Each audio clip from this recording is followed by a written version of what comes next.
Sharing knowledge and stories is why I started to Telling It Like It Is Facebook Live. It is live. If you have any questions, please feel free to ask. If you're watching this after the fact on another social media channel, put your questions in there. We will get back to you. I'm extremely excited about today's guest, Denise Baril. She's a grant and business strategist.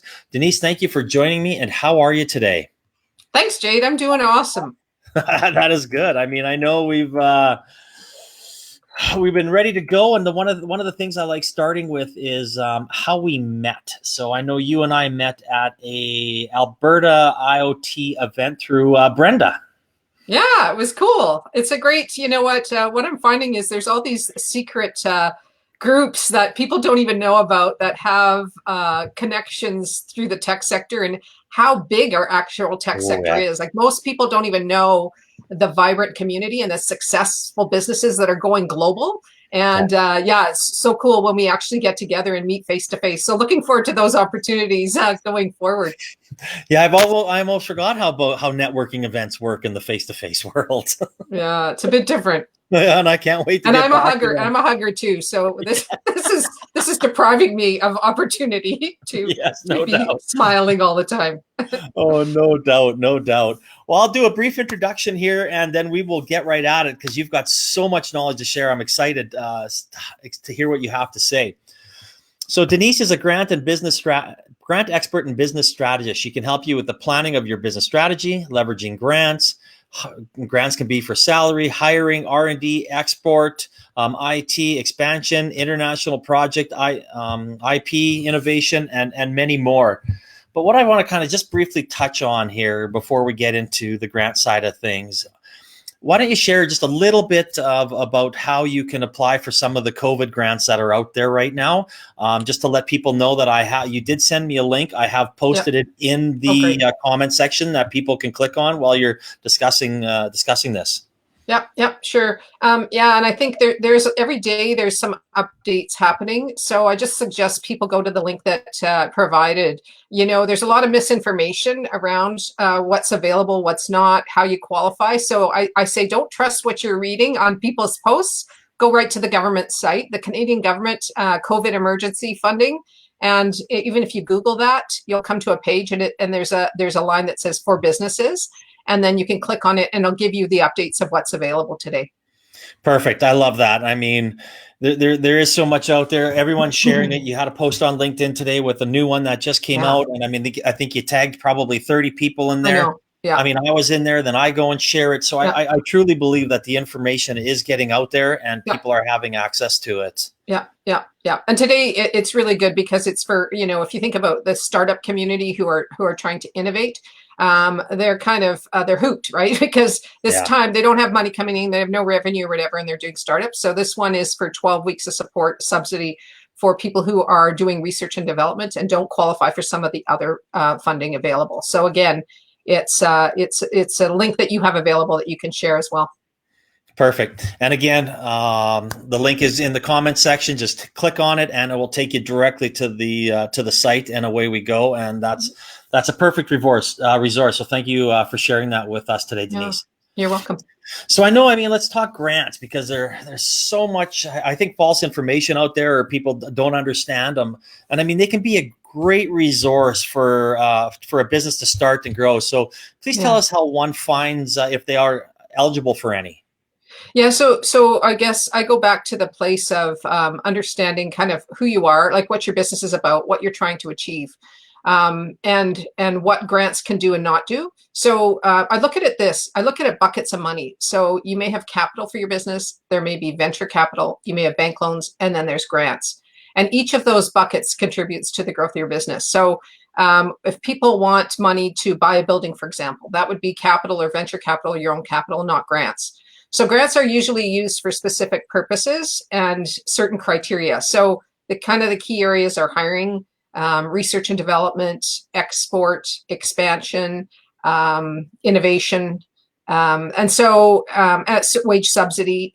So they're usually used for a specific purpose. So I try to help people figure out what they're trying to get the money for, what's the purpose of the money, and then figure out where they should be going, which bucket they should be tapping into, and what are the resources for each of those buckets to help them grow.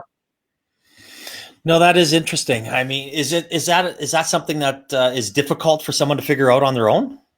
Yeah, well, people come to me for grants thinking, you know what, Denise, can you just get me $1 million to want to purchase a building? Is there a grant for that? Right? Or we want to start up our business. Is there a grant to help us get started, whatever? And there are some, most of the work that I do today is not around the startup community. There are, like obviously, there's Platform, there's Startup Grind, there's Startup Calgary, there's about 14 different startup, but Business Link, there's all these wonderful resources to help people with startup. Pure Guidance is a great resource too, right?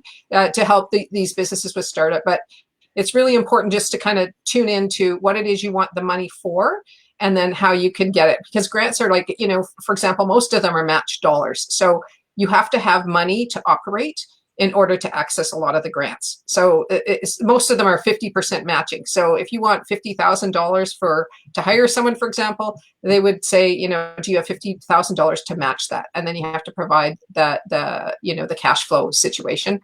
A lot of companies, when they're starting up, they look to getting a small business loan to get started for their small business. And maybe that could also help you with in terms of getting the matching dollars, having that money, access to that money could help you as well.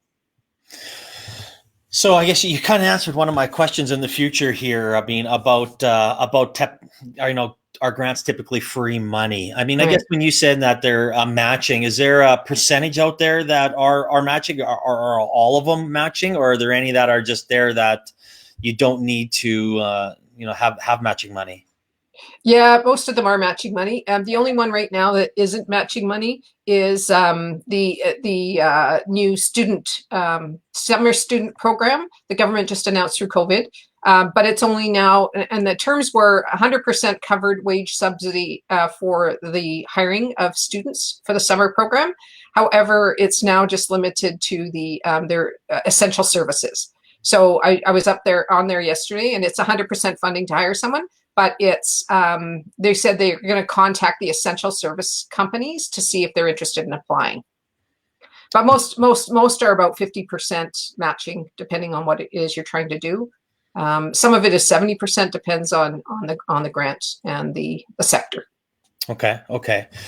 So, I mean, obviously you're a strategist, and we had a nice little discussion before talking about, and, you and I have met for coffee a few times and shared names and businesses that we were able to help and referred, because obviously, I'm not a grant expert, and if someone can help, I mean, obviously that's what we're here for, is to offer the guidance. So can you walk through the process that you would do if, let's say I would send you somebody to a possible grant?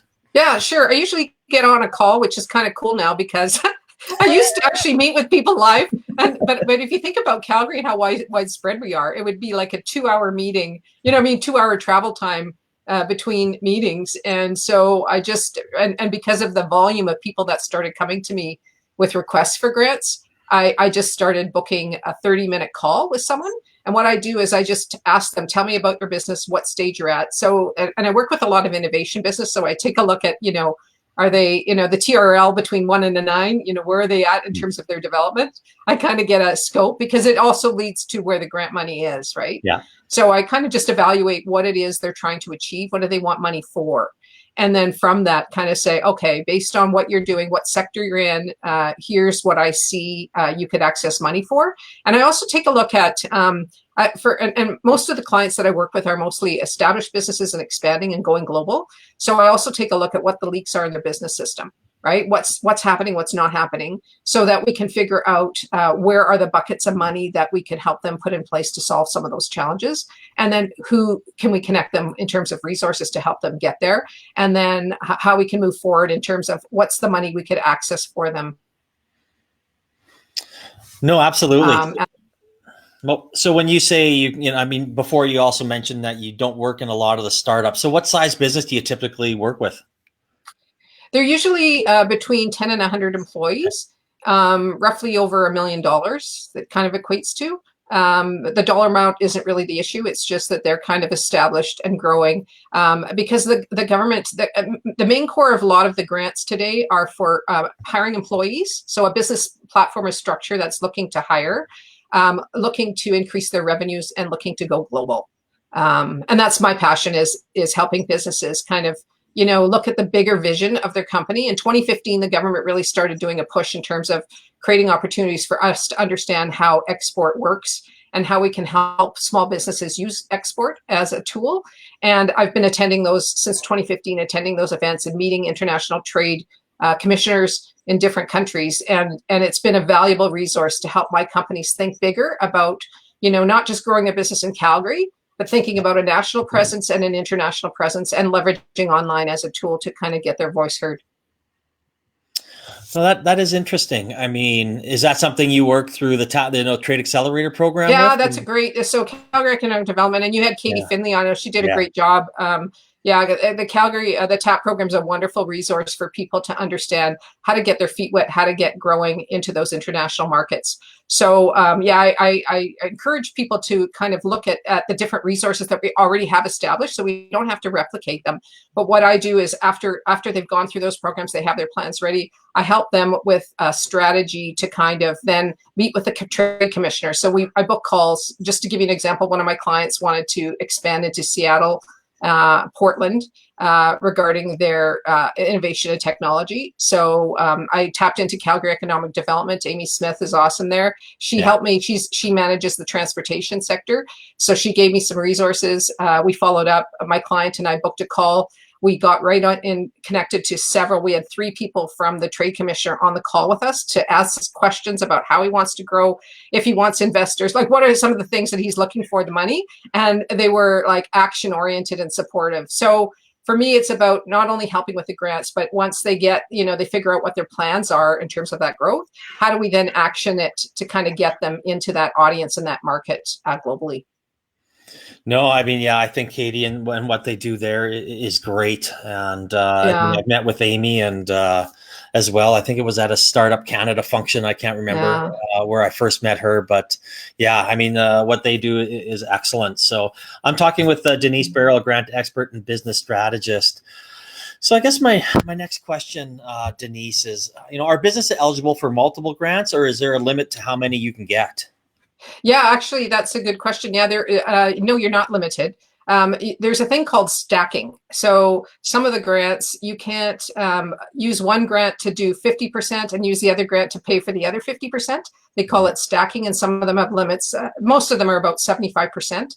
So you have to actually contribute to a project or have capital, excuse me, to contribute. But yeah.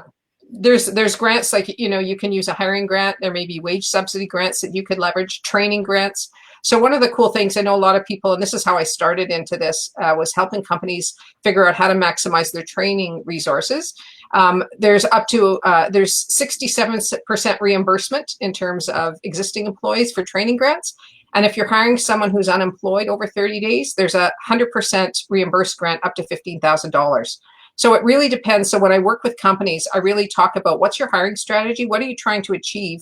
And then getting me involved in the early stages of their planning so that we can maximize these resources to help them move that growth plan and get people trained upfront, leveraging grants. So I guess once a person gets you involved, how many grants do you typically get for a company? Gosh, yeah, it depends on the company and what their goals are, but it's usually about 3 to 5 on average. And it can be ongoing too. So, I have some clients that are, they have 24 people in the tech sector they're trying to hire. So it'll be ongoing depending on where we're at and what quarter we're at. But, and there's new resources that come available. And so what I do is once I get the new resources, all my clients, I fire it off to them. Hey, anybody can take advantage of this. Let me know. Here's what's available. And it usually spins out a whole whack of new activity, right, to be able to. But for me, it's all about getting the money, our taxpayer money that's going to help business and grow our economy into the hands of the people who need it, right? So I'm kind of like and one of my passions, much like you, is being a connector of resources and getting the resources so that everybody knows that there's money that they could use, and small business need that information right now. Oh, absolutely. I mean, and it's so crucial to get this information into the right hands to and as you said, at number one is to grow the economy. And as some of these businesses grow, they hire more, whether they rent office space or whatever it may be. Yeah. It just helps our ecosystem. And yes, Yeah. we do rely on oil and gas, but we do have to build all other sectors, whether it's tech or food or anything Yeah. along those lines, that have to grow in this province. Yeah. So we have a diverse economy. Oh, for sure. And the other thing too that's happening, and obviously, you're involved in the blockchain community. I'm more involved in the IoT community a lot. And there's all these resources and training programs now. So, and my son even went through one of them. He took a tech training program. He was out of work and he took a tech training program and is now being interviewed for people by companies in Calgary. We have such a demand in terms of that tech space. And now we're building, and the support, thank goodness, Calgary Economic Development has jumped on board and really supported this. We've got support from the provincial government. We're looking at, I've been in touch with Western Diversification, just educating and sharing the resources that we have going on in this tech hub, and how do we raise our economy, and how we help people get hired and help support these companies and create that ripple effect, so that we can actually identify ourselves as having an excellence in this space and attract more businesses and attract more people and build that economy, like you said, alongside other things that we have going on, like oil and gas. Yeah, I think that's probably why you and I hit it off so well when we first met, is that we just have the same vision, the same type of philosophy when it comes Yeah. to making sure that these businesses are, have the best possibility to succeed. And that's Yeah. all that matters. Yeah. Yeah. Yeah, And it's absolutely. usually just one connection away, right? That is so, so true. You don't even need to go to 6 degrees of separation on this one. Not anymore. Yeah. No, exactly. No. Again, I'm talking with Denise Baril, grant expert and business strategist. I know we briefly touched on the COVID before. If you are looking for any type of grants out there to help your businesses, whether it be wages, the link is in the comment section. Please click on it. It will take you directly there. So now let's talk a little post-COVID, a little PC here, and moving forward, just in general with grants. What type of trends do you think they're going to be in the future? Yeah, so grants are, obviously, we take a look at, I look at sectors, right? Because I pay attention. People should really follow every year Davos. And there's a World Economic Forum hosts this huge event in Davos every January. And it sets the pace for a lot of the things that are going on in terms of where grants are going to come from. So I follow that, and I suggest everybody in their sector to go back there and find out what was happening in January around Davos and the conversations, because a lot of those leaders come back to the countries and say, hey, I think this is where we should focus our energy.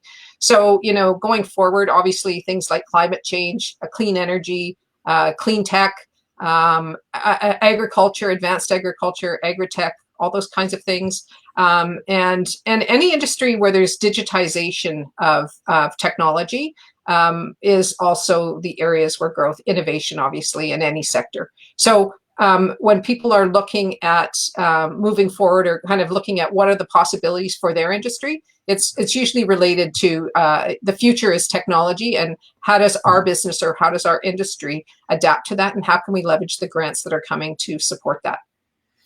No, that is interesting. I mean, I do. I always kind of read up a little bit on that Davos Summit after it happens. Yeah. Every January. So that's interesting to hear you say that, because I don't think we've ever talked about that. No, and you know what I noticed, and this is going to sound really crazy, but one of the companies, there's a couple companies here that have these socks, these colorful socks they sell online. They have these giant, there's a couple, distributors we have in Calgary that they're doing these global businesses.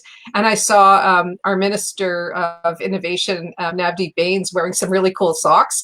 So I said to my sock guys, you guys should be tapping into our ministers and giving them some really cool socks to wear, because he's out there doing great things for our country, and he needs some global exposure on those socks. It's kind of like I said, it's kind of like my shoes. If you have neat socks, you got a conversation starter right there. Boom, here we go. Exactly. I'm not showing you my socks today, though. I don't have any on. I am wearing shorts, so Okay, we're good. exactly. So I want to. What's next for Denise, your business, and you moving forward?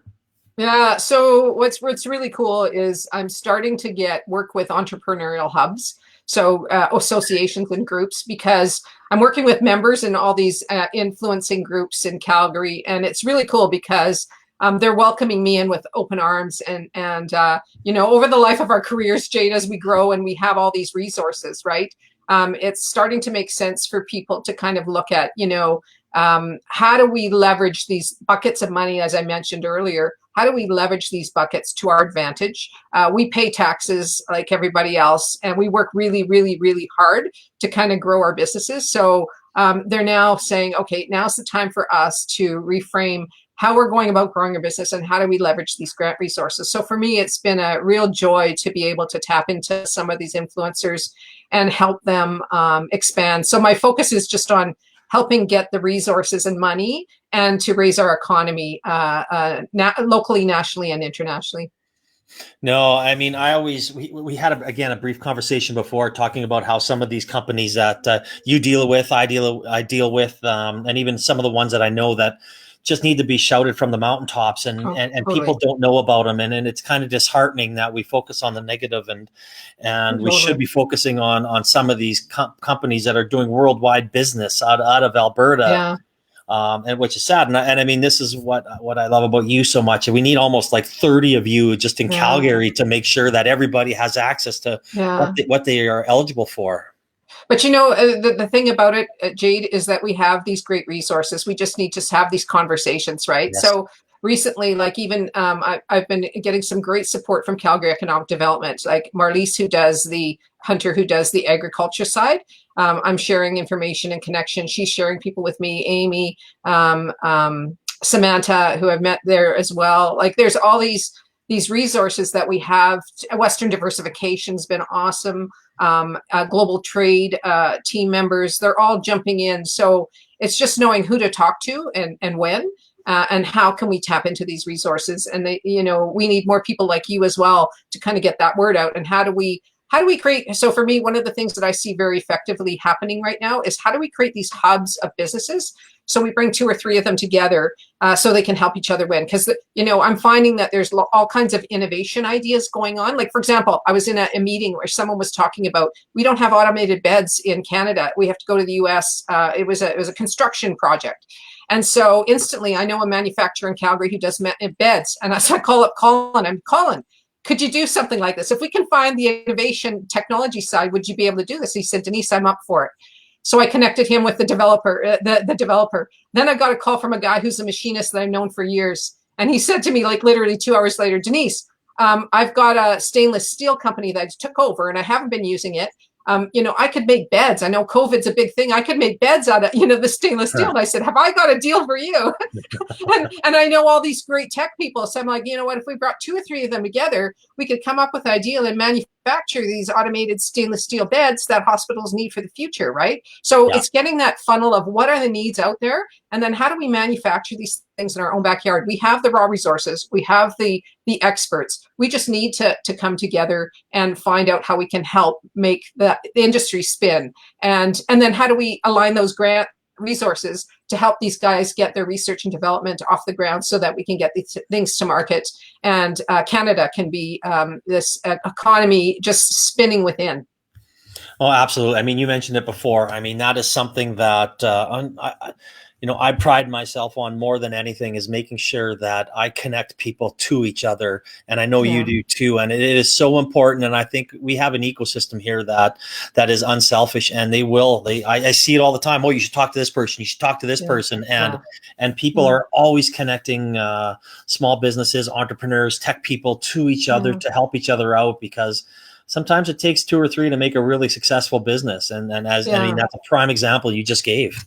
Yeah, and the other thing, so this all started so I have a company called WSN, which is the Workplace Speaker Network, and really my passion, why I started that, was I saw that businesses weren't using their voice effectively, and so it really was designed to help entrepreneurs use speaking as a tool to market their value, right? And I think today that's something we need to amplify, right? We need to kind of get that word out about who these businesses are, what they're doing, and we have super successful companies that nobody knows about, and so It's going to be us as a collaborative community and different stakeholders to kind of get us to that place where we can start getting people known and celebrating the successful businesses we have, and especially in the innovation and tech space right now that is so booming in Calgary and Alberta.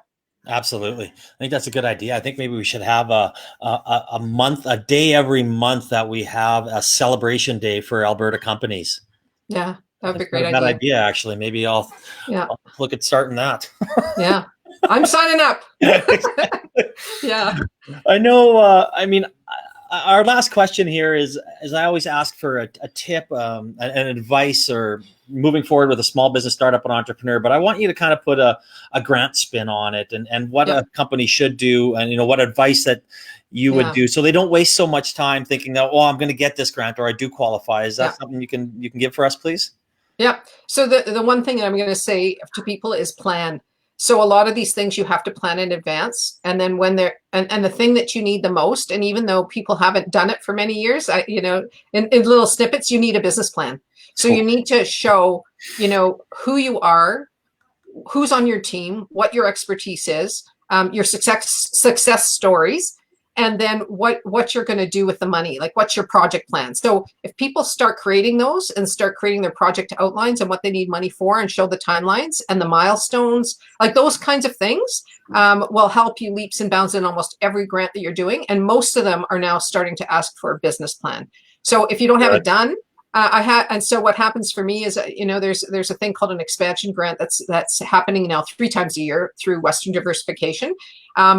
You have to be ready, because when the call goes out, you have 3 weeks to get going, right? So if you don't have some of these elements like a business plan, and you have a project outline and what you want the money for, then you're going to spend your time and not prepare enough.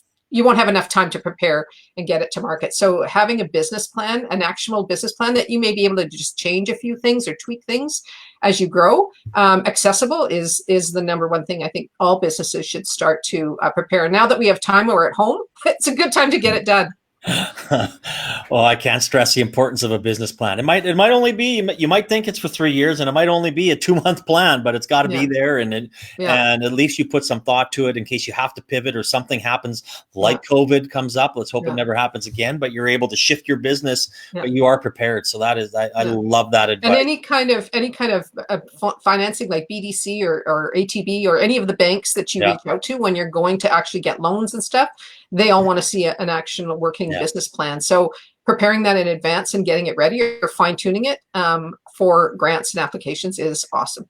And if anybody listening here needs one, just shoot me an email, reach out. I can just quickly email one to you so you have it. And fabulous. And I know it works for quite a few banks as well, the one that we've put together. So it's a great resource. And I know Platform has these sessions, right, to help people kind of map out, and that's a really good resource as well for businesses to access, to kind of start, thinking through their planning too.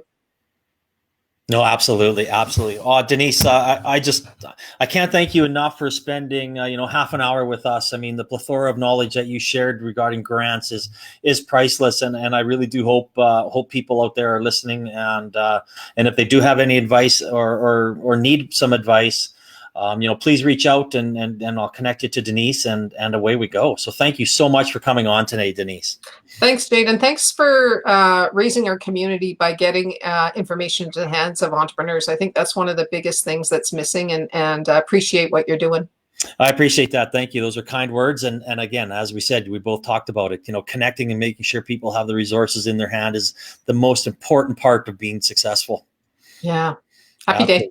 All right. Thanks, Denise. And hope everybody will tune in next week and enjoy, stay safe, and we will talk soon.